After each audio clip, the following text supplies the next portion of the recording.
Hi there, Doug Hasty, Down to Earth Golf. This video is for people that are getting better at iron play. There's a couple more things I want you to understand. The first is about low point. So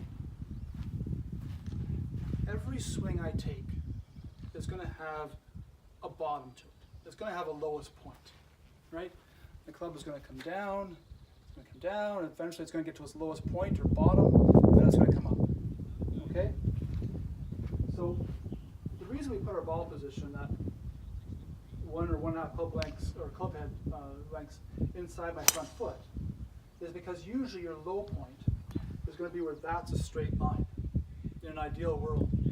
You know, that's vertical, so obviously the club is higher, higher, higher, higher, and then it's going to get to its low point there or bottom out there and then come up. Well, if that's where I'm set up, that means the low point is going to be right about there, a good 2 or 3 inches in front of the ball, and that's okay. That's where you want it. I want you to understand that that's where the low point of the swing is, okay? Your low point of your swing is not at the ball with an iron. It's in front of the golf ball.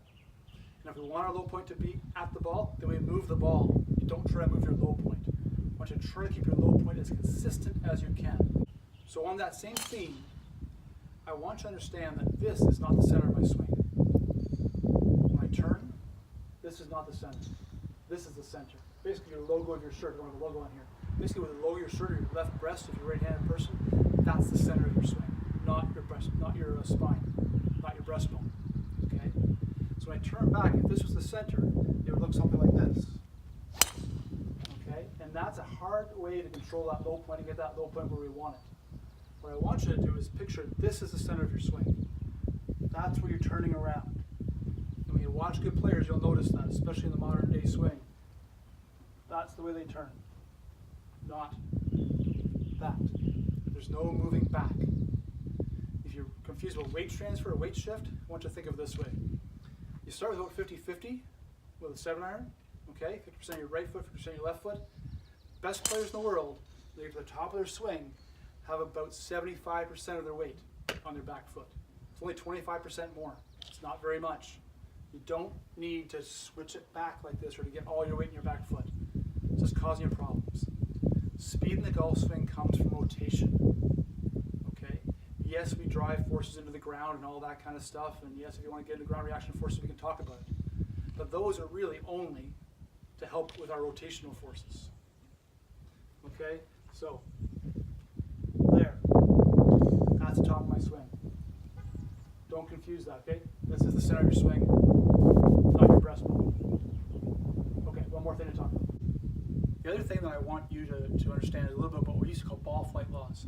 Basically, what happens with the impact or the separation of the ball from the club? What causes what? Okay? I've got a 7-iron in my hand. So this yellow alignment stick is my target line. What I want you to understand is if we assume a pretty centered hit here, we can get into toe and heel hits later, but let's assume a pretty centered hit. We've got 2 things really to consider.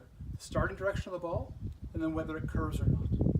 Okay? That's called the tilted spin axis. Don't worry about that if it doesn't make sense to you. First of all, the starting direction. Starting direction, the latest numbers I've seen, about 75 to 80% of the starting direction with a 7-iron, maybe 70%, but somewhere in there, will be caused by the angle of the club face when it makes contact. So if that club face is pointed to the right a little bit, that ball is going to start to the right. It's pointed to the left a little bit, the ball is going to start to the left. Okay? Got the camera here. Okay, so square, it's going to start right at the camera. It's going to start there. That's going to start there. Okay? Keep it, if you want to keep it simple, you can just think of it that way. Okay, whether the ball curves in the air or not depends whether that club face is square to the path of the club when it makes contact with the ball. So it has nothing to do with your target line. Forget about the target line right now.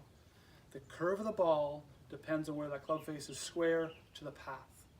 If it's square to the path, that ball is going to fly straight. If the club face is open to the path, that ball, for a right-handed golfer, is going to curve to the right or hit a fade.